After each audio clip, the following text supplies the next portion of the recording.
jirtu hordoftoota keenya kun qophii gombisaa ogeeyyiiti. Qophiin gombisaa ogeeyyii akkuma maqaa isaatii ogeeyyiin garaagarii mari'achiisuudhaan karaa sarara saatalaayitii ONN isiniif dhiyeessa.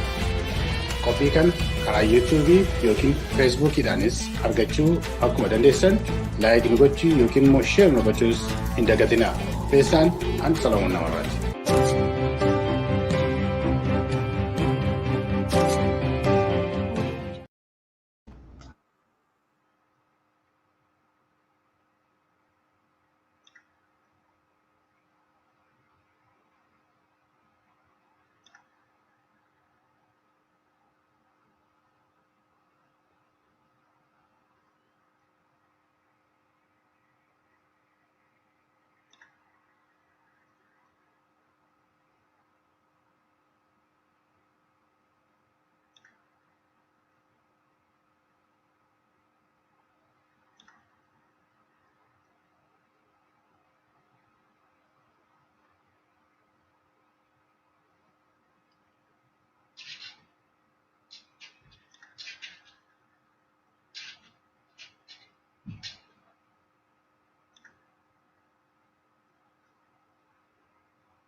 Dhaggeeffattoota keenya kun qophii gombisaa ogeeyyii ani immoo Salamuun Namarraati.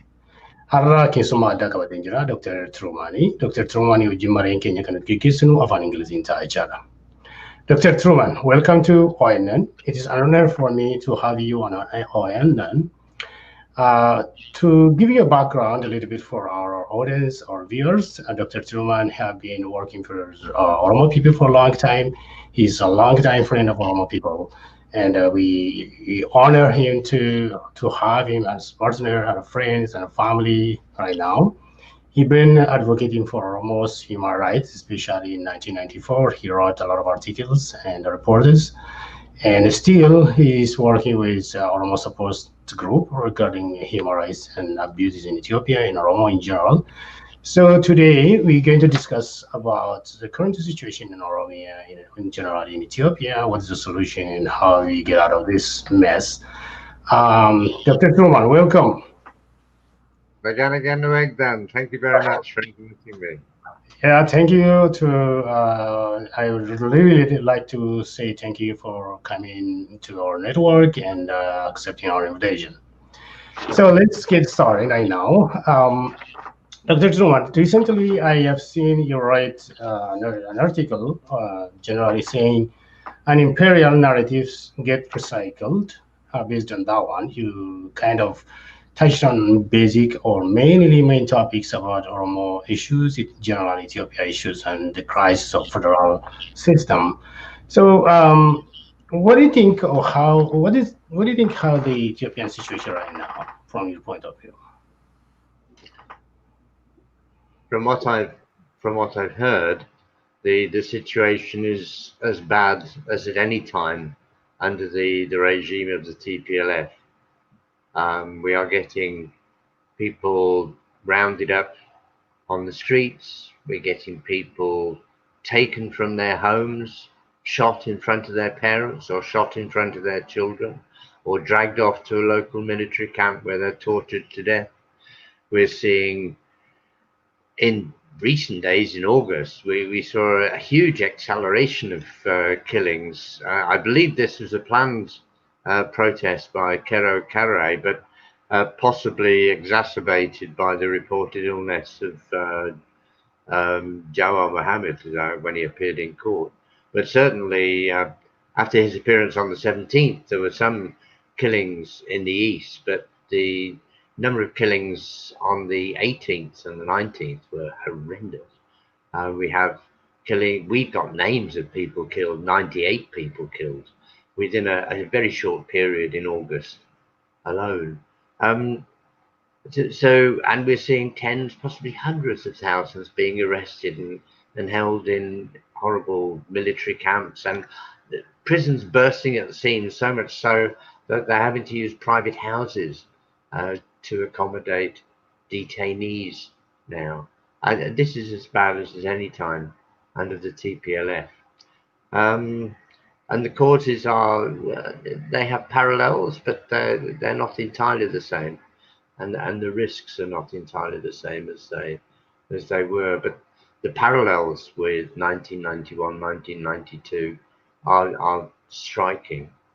Even when Hachalu Hundessa was killed, I was reminded immediately of the killing of Ebisa Adunya in Finfinne in August of 1996.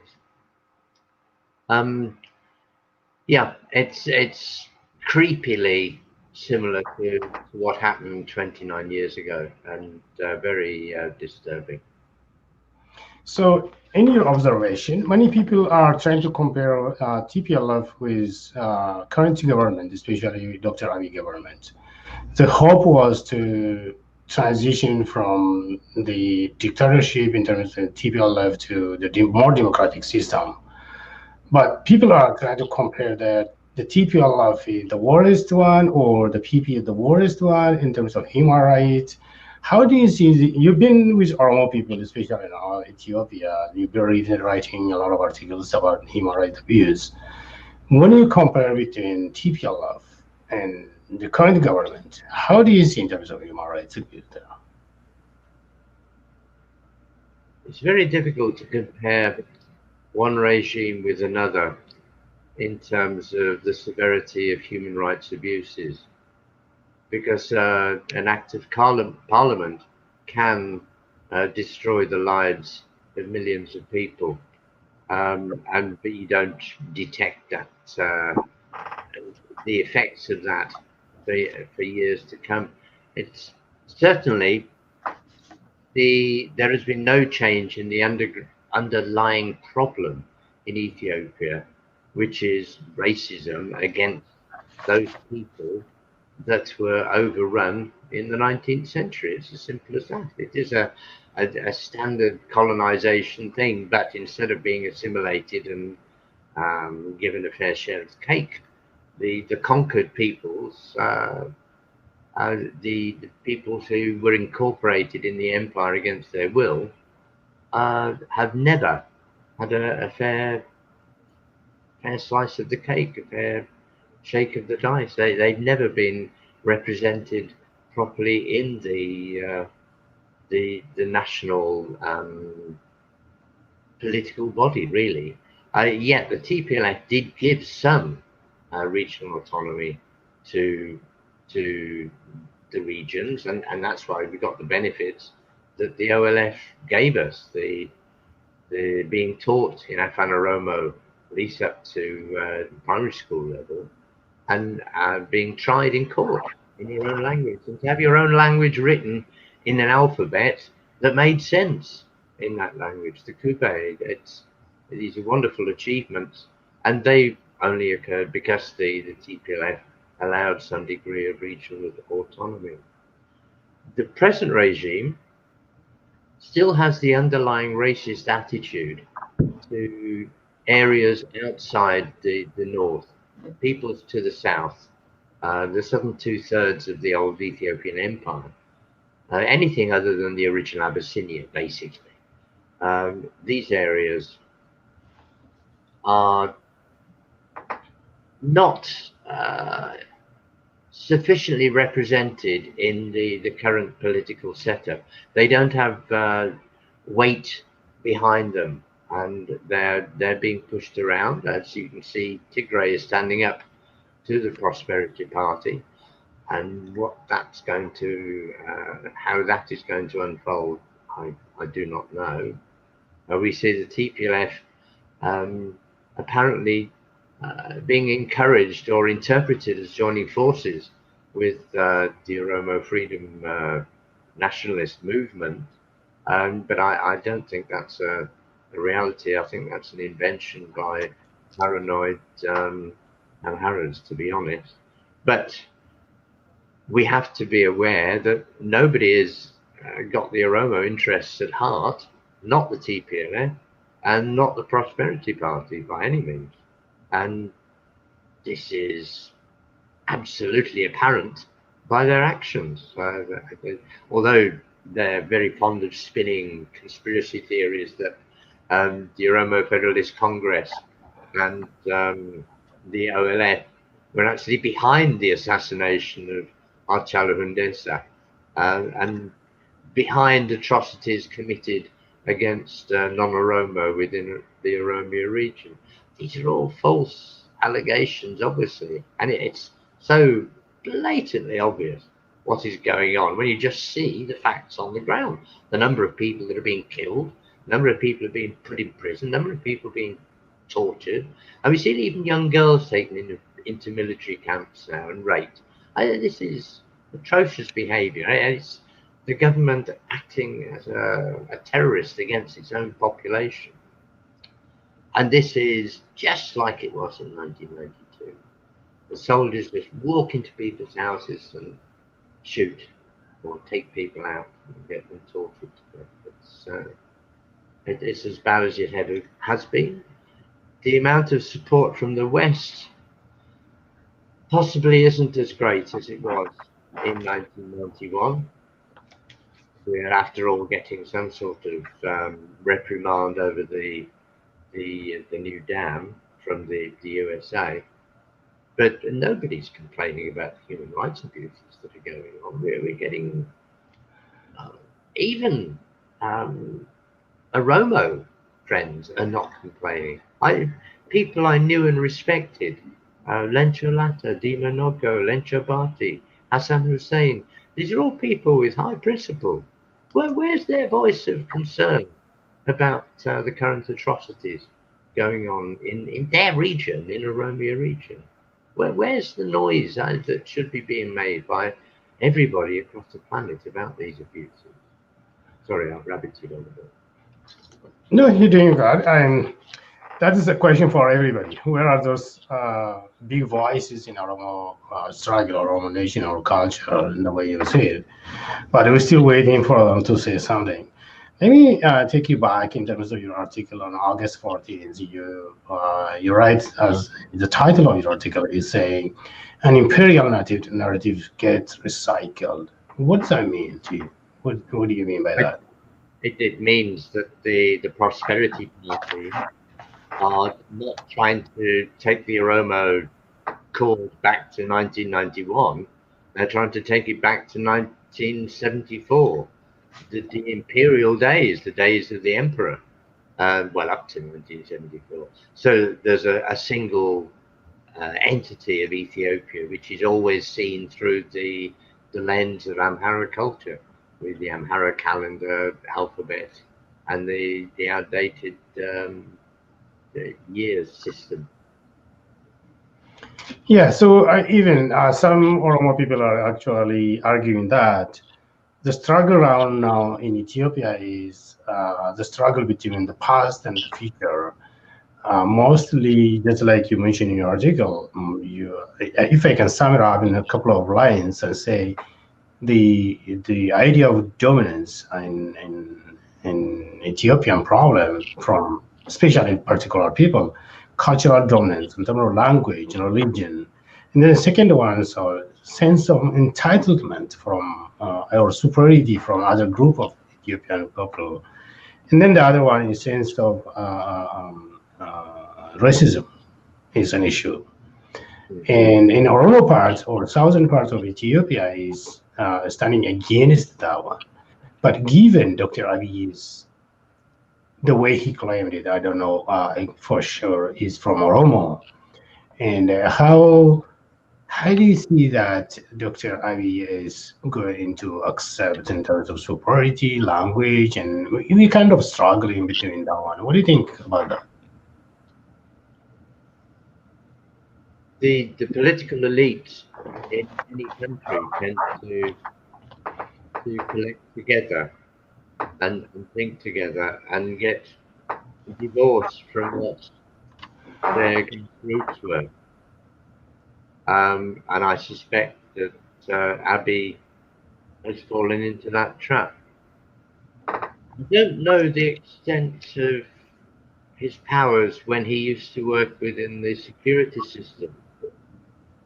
But I understand he was a fairly high official within the security system, and therefore he must be no stranger to the abuses that were going on against the Oromo at that time. I'm always very suspicious of politicians who are populists, people like that idiot in America. And I fear that politicians in Ethiopia are often treated as personalities rather than people who have definite policies. And Abiy seems to have been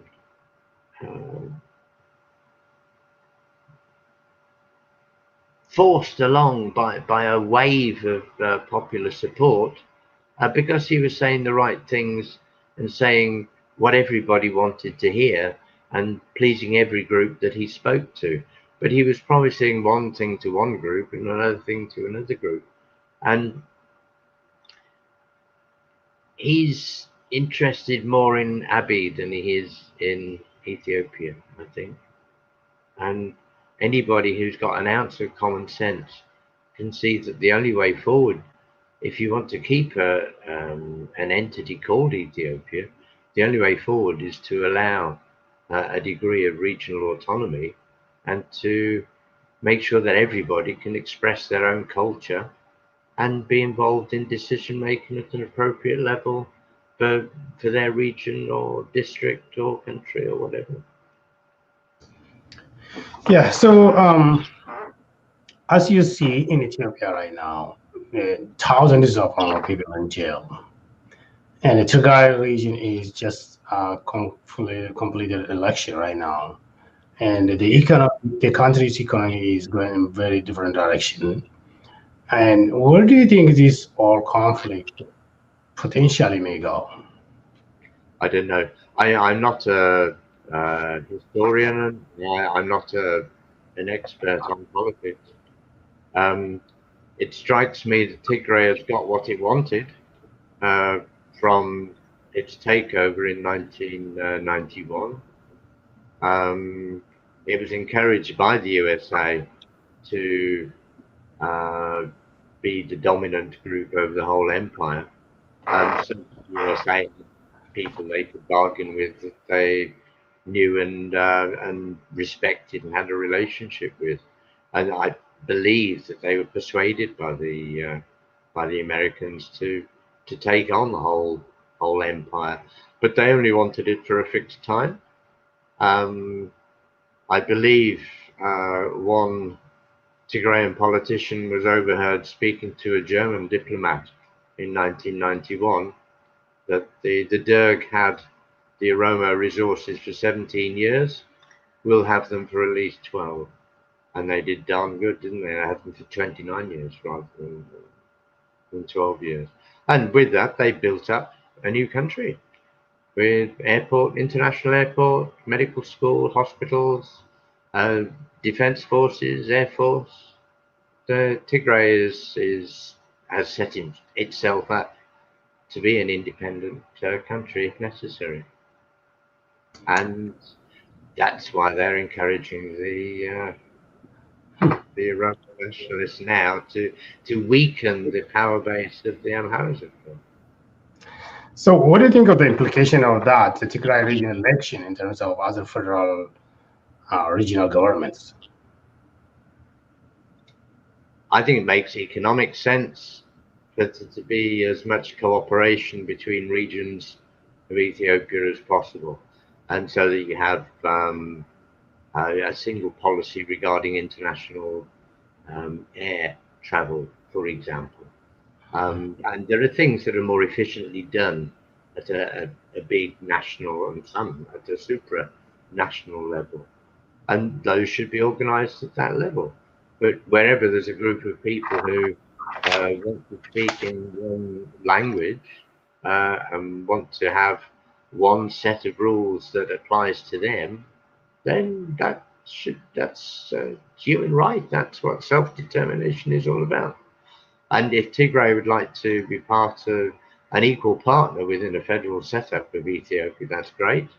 If they don't, then fine, let them be independent. And the same with every other region. Even if Walaita wants to be independent on its own as a country of Walaita, then fine, they should be allowed to do that. Why not? And it makes it difficult for jobs worths and administrators, yes, but who are they? So, in terms of election, if you look into Tigray region, the election is conducted very well. About 2.7 million people actually casted their votes. And then in Oromia region, the government actually canceled not only Oromia, the rest of the country canceled because of the COVID issue. But given the thousands of people in prison, a couple of days ago, I heard in Adama about 500 people tested, and then all of them become positive in jail. Uh-huh. And then in that prison, it's almost about 5 or 6, up to 6,000 people are still in jail. And then if you look into the Ethiopian culture, the way they live, they go to market and line up for the buses, all bunch of stuff. When you look at that one, is in terms of COVID, uh, um, the government is not considered that much. But how I do don't. you, Sorry, carry on. yeah? So how do you see that the COVID issue of postponing election as a reason? How that you think that would be acceptable or reasonable? It's obviously a facade, and there's no reason. When there's so much hanging on the elections, and it was so important that they happened at that time, I think it was an overreaction to even delay them, and it should not have happened. The open air activities are quite safe, and the virus is killed by direct sunlight within seconds, certainly minutes. And uh, the idea that it was just an excuse to make sure that Abiy secured his power base and was able to demolish the opposition. That seems to be the fairly obvious interpretation of what's gone on. The COVID thing, I can't pretend to be an expert, but it does seem to be a lot better managed in Africa, and that might be because there's a lot more sunlight about. I don't know, but it's certainly not the problem that it has been in the USA, for example. All right. So before we move to the next, the Oromo issues, let me ask you this question. You've been a friend of Oromo for a long time. You know the Oromo people very well. And recently, especially after artist Chalu who died or killed, there is a narrative that one the Oromo people are doing this one, they killing Amhara Christians and or barbarics. They do this one, they kill this one, they arrest this one, they rape this one. The most of the Amharic, I would say Amharic media's narrative is very, very to go wrong direction. And then Dr. Abiy also take a measure to arrest or more prominent leaders at the same time. What do you think of what do you make of this in terms of what do you know about Oromo? Is it the narrative is true or false, or what do you think? I've looked into every report that I can of apparent abuses committed by Oromo against other people, um, and but I'm not the ones written in Gaia's script. I'm afraid I do not read Amharic, so but only the ones written in Latin script. And I found them baseless. The reports are often just verbal reports, verbal repetition of rumours, and we've seen it all before. I've seen refugees in Hargeisa in Somaliland accused of killing babies and drinking their blood because people wanted to whip up antagonism against the refugees there.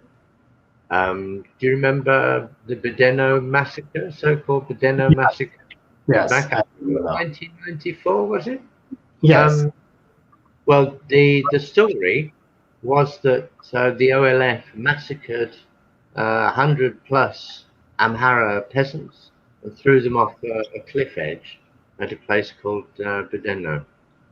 Um, when I was interviewing refugees in Djibouti, and there was one other place, South Africa, I spoke to two people who were actually present in Badeno at the time that the OLF was accused of massacring those people. There were no killings. The fence was intact at the top of the cliff. There were no bodies at the bottom of the cliff.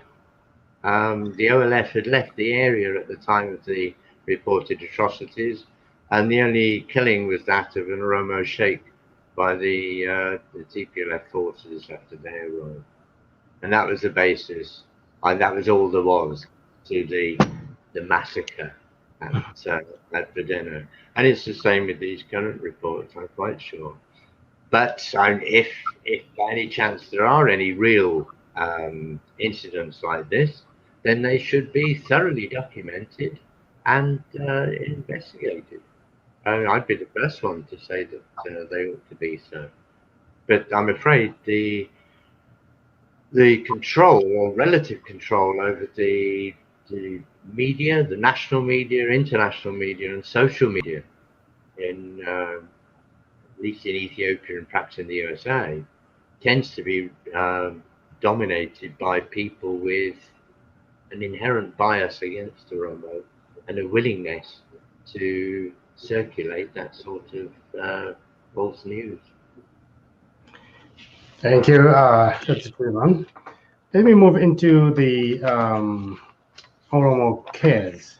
So you've been with Oromo again for a long time. Where do you see the Oromo movement since 1991, since you came to work with Oromo people or struggle leaders? Where do you see Oromo struggle from the beginning, 1991 or before, to now, right now? I became involved first in 1988, Wow. and when I was traveling to Sudan, or traveling in Sudan anyway, working amongst Oromo refugees for the Oromo Relief Association, training health workers. And at that time, I was able to meet with OLF Central Committee members as they went through Khartoum and Damazine. And over the next 3 years, I went back to Sudan and Ethiopia. We tended to cross the border a bit, especially in the latter few years. And I went back for 6, 7, 8 month periods. In that time, I was able to talk to ordinary Oromo living in villages in Western Wolaga, and also the kids at the orphans refugee camp in Damazine, and the refugees at the Arbus refugee camp just over the border from Wolaga. And I got to know the I got to know about the political situation in Ethiopia from the Oromo point of view. I Mhm. wasn't introduced to it through the Amharic culture and interpretation of history. To me, I was introduced to Ethiopia as a country of subjugation, slavery, and domination, which it was and is for the majority of the people that live there. Um, so I was very lucky and privileged to have this different view of the whole thing. Now, at that time, if you had said there is going to be a region called Oromia within Ethiopia within the next few years, everybody would have called you a fool, and we would not have thought that was going to happen. And if you'd said that we're going to be able to speak Oromo on the streets of Finfine without fear, everybody would have laughed at you. That we're going to educate kids in schools in Afan Oromo, and that we're going to have court sessions in Afan Oromo that we can understand. We won't be up in front of a magistrate who's dealing with us in a language that we can't, fathom what's going on. These are fantastic changes, fantastic progress that the Oromo movement has made. So, and these were due to the OLF, let's not forget. They were what the OLF did. So whatever else you may have said the OLF had done wrong, they did some tremendous stuff there. And hats off to the current leaders. The OLF left in 1992.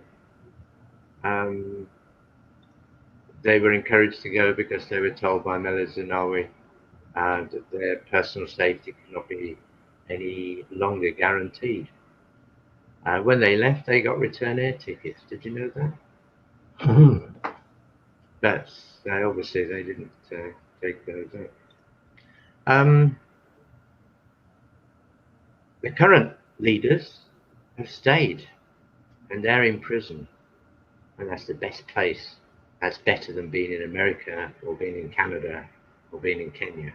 It's true. Being in prison in Ethiopia, if you've got to be in prison, then that's where you've got to be. And yeah, and there's huge problems ahead. But let me tell you one thing. There was a fellow who ran the refugee camp at Damazine called Nagasa Kumsa. I spoke about this yesterday on an interview with an Australian little company. And Nagasa Kumsa, his sister married Lencha Lata Kumsa. Mm-hmm. And he was in the RAF and a member of the OLF while he was in the Derg RAF, and discovered and tortured and put in prison. And he and Dawit and a man called Hunde, he and Dawit Ibsa, were the last three people to escape from Karchale Central Prison in Finfinne. And they escaped in the back of a garbage truck, walked for 35 days, and then found the OLF in the west and joined forces with them. He told me in Damazine, when he was running the children's camp, the orphans camp, he said that the Oromo are like a big, huge cooking pot, a really big iron pot, and they take ages to eat it. A big, thick iron pot, but once it's hot, even if the fire goes out, the food cooks itself in the heat of the thing. And he said, once it's boiling, there'll be no stopping it. And mm-hmm. Now it's the Karo and Kare, they're the boiling pot, and there'll be no stopping it. Whatever our politicians do, whatever stupid things they might do, and the Oromo,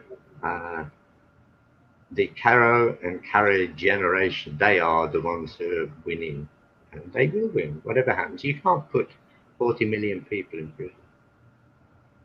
And so it's the big cooking pot, but it's coming. Really soon we'll do Fujira. Once it's boiling, it's not going to stop. That's a good yep. That's a good point. So what is, if I may ask you, if you want, you can answer or not. In these all years of struggle, what is the areas that you may think Oromo people need to work on in terms of advancing quicker or faster achievement to their goal? Well, when I say it is around the corner, but there's a hell of a lot of work that needs to be done, and that will be done. Yes, they will be done. But if we all work together and cooperate, it can happen a lot quicker.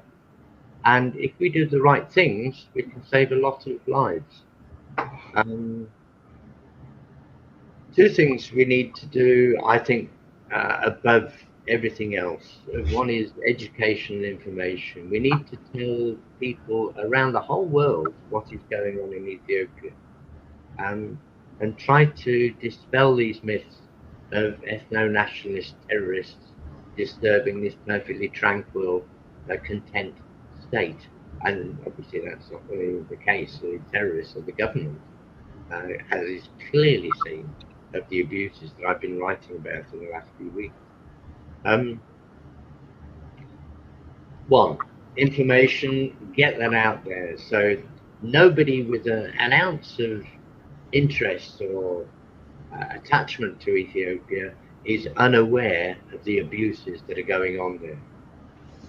Two, eventually, whatever happens politically, historically, eventually we will be living with our neighbours, whether it's in a single political entity, as a federal setup, or whether it's going to be in a separate entity. But nevertheless, we will be neighbours with Amharas. We will have Amhara people living in Oromia, and we need, above all, to have a peaceful coexistence with all the peoples of Ethiopia. And for that to happen, we ought to be talking to people now, not fighting and then talking. We should be talking now. And we need to reach out to people who fear the degree of Oromo autonomy. We need to reach out to these people and reassure them that the Oromo are basically, we just want to get on with the job, share everything, cooperate to everybody's mutual benefit. That's what we've got to persuade people. We're not a bunch of terrorists who want to continue the zero-sum political setup in Ethiopia, where the winner takes all and there's nothing left for the others. We want to establish a change in the system where everybody's treated fairly.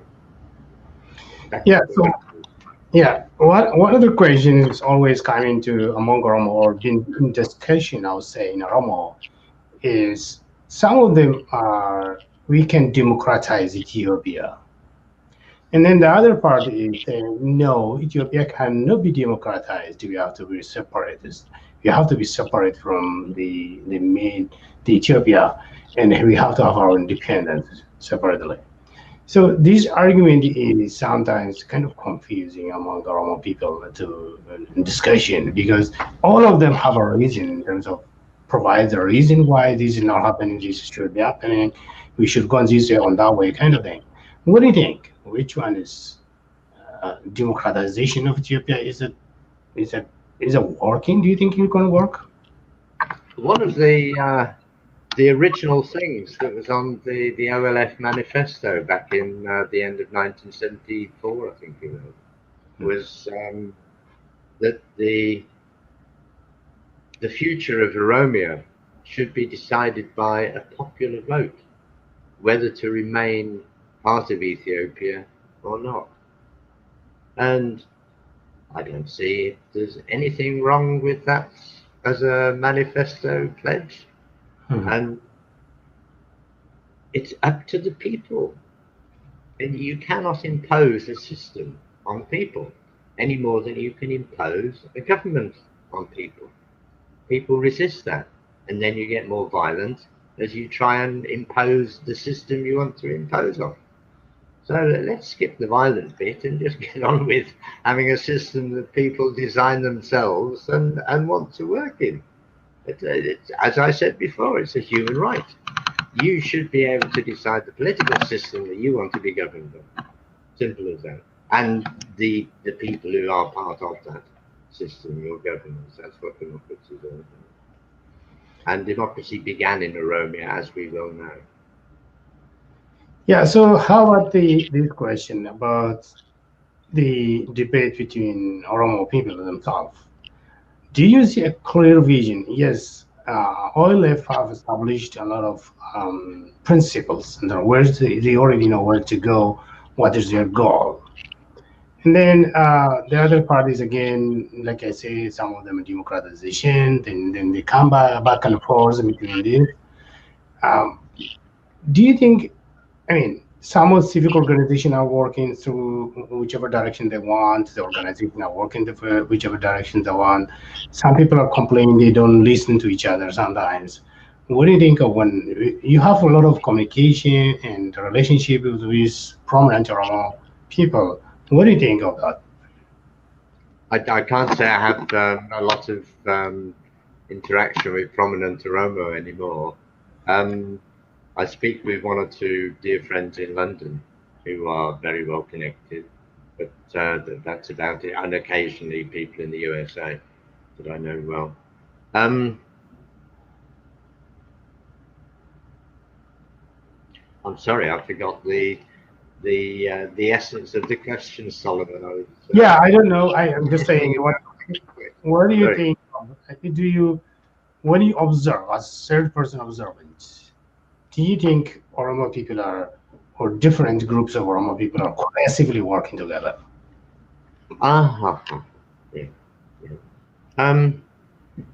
It's always struck me that Oromo people are always criticizing themselves for having different opinions and Mhm. saying that nobody listens to each other.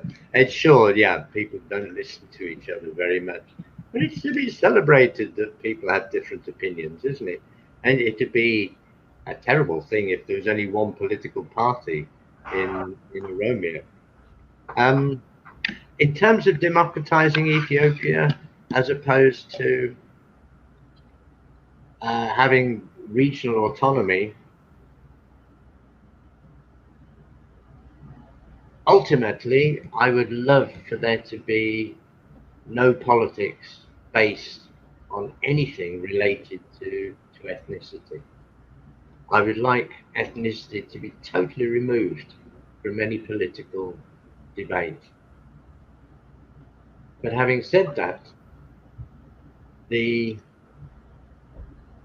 animosity in Ethiopia between people in different ethnic groups and different regions is such that you cannot impose trust on those people any more than you can impose anything else. That trust has to be earned, and I think the the only way I see forward is for that to be earned in the current system, where there's at least a degree of federal uh, separation of responsibilities and allocation of resources, so that you can build up a sense of trust and cooperation for things that are necessary at the national level. But I'm afraid the amount of animosity that's built up between, especially between Oromo and Amhara, is would make any enforced um, democratization of Ethiopia as a whole. I think that's cloud cuckoo land at the moment. I think we've got to work through a federal system, at least to begin with. I'd like to see a federated states of the whole north of Africa, which I think was a dream of Lencho's in some time past. But we we can only go one step at a time, and until we reduce this ridiculous amount of hatred and hostility between Oromo and Amharas, and it goes both ways. Until we reduce that, we certainly can't entertain anything on a unitary national level. And any united, democratized Ethiopia would have to look very different. Remember, 40% of the population is Oromo, and I don't think the majority of Amhara people would like the 40% Oromo stamp on everything Ethiopian. Yeah, so many actually share with you is a concern that the issue between Amara and Oromo, I wouldn't say generally Amara, but say elites, Amara elites, it can lead into disintegration of Ethiopia in generally if we continue going that way. Do you share that concern? Yes, yes. And well, I said that in my article. I look what happened to Yugoslavia. If you impose a single entity onto people and impose uh, unification, then that's what happens. You get resentments building up, and there'd be some sort of conflagration, fighting between people. And it's amazing that you'd think Europe was a fairly civilized area of the world, but worse than anything we've seen anywhere else for a long time. All right. So now, how the question is, how does Prime Minister or Dr. Abiy, the way it's going jailing a lot of people right now, and trying to dismantle a political organization in the country, and TPLF is going different direction. What is the way out of this, the entire crisis in Ethiopia? What do you think? When Noam Chomsky was once asked, what would you do if you were made president of the United States? What would be the first thing you'd do? And Noam Chomsky said, sack myself. Uh-huh. So, I think that's the first thing Abiy could do to improve the situation in Ethiopia, to sack himself, really. Go back to, well, I think it would be a good idea to go back to the transitional setup that was established in 1991 and have that running the federal, present federal system until elections could be fought. Well, elections could be held. Let's remove the military jargon with them. But elections could be held and campaigned on for, say, a year or 6 months. And it could be so easily done. We've just got to stop the state terrorism against the people. So, do you see that really coming the way he's going right now? I don't know how Abiy's regime will end, but I don't think it will be long. It's not a very stable setup. At the moment, it's like, those tops you have as a child, where you've got a cone that's inverted, so it's on its point, and then a big sort of cone that you have to spin it to keep it going. And that's what it's like for a regime that depends on oppression to keep things stable in Ethiopia. You have to whip this thing faster and faster and faster for it to keep things stable. And it's, as soon as it slows down, you stop the oppression, it falls over. And that's what's going to happen to this regime. They haven't got the wisdom or the slyness of the TPLF to withdraw and nowhere to withdraw to when the going gets good. So they're going to have to cling on until they change their mind or their mind is changed for them. So it's dialogue. We've got to push for dialogue and make people understand that we're not after anything but what we want to share with other people. So, your final advice, this is my final question for you. Now, if you look at it, Oromo people are getting organized from different directions, externally, internally, they're standing against this government. Many people are in jail.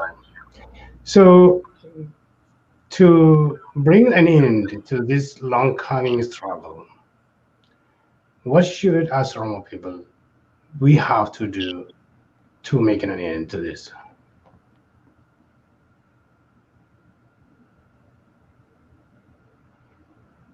The Kero Kare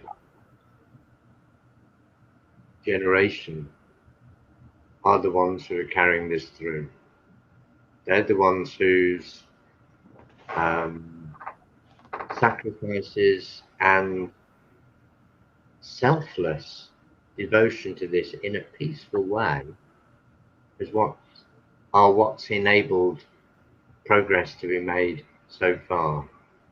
And yes, it involves a huge amount of sacrifice, but it's been shown that it works. But we cannot just send a whole generation to be mowed down without doing something ourselves. And I think it behoves us to make as much noise as possible, to point out what's going on in Ethiopia to everybody around us, wherever we are. The people within Ethiopia should be contacting their NGO friends and people with any sort of contact outside or any media out there. And people outside of the country should be speaking to their host countries and saying, what the devil are you doing supporting this government over there? Remember, every government in Ethiopia has depended on aid from outside to exist. So if you stop that aid, then you'll put the government in trouble. So we should be pestering every outlet that we can. Make a noise. Demonstrate outside of embassies. No Ethiopian embassy anywhere in the world should be left without people outside demonstrating. All right, Dr. Turan, I really appreciate for you to take your time and come on OIN and give us your insights about the struggle Oromo people are facing, or how the way out of this, and what's going on in the country. I really appreciate it, and an honor for me and for all of us to have you as a friend, as a family of Oromo, I would say the partner. And again, I'd like to thank you for coming. I hope we will meet again in another time. Okay. I hope so too. Thank you very much. Yeah. I must emphasize, I'm not an expert on anything. These are just the thoughts of a very concerned person who's been involved for a fairly long time. I'm really worried and passionate about the current state of affairs. So really want things to improve.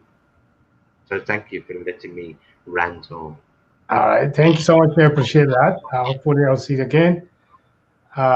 Today, our discussion will be ending our discussion on this one. Hopefully, we'll come back again. Thank you again. Hati-hati pula.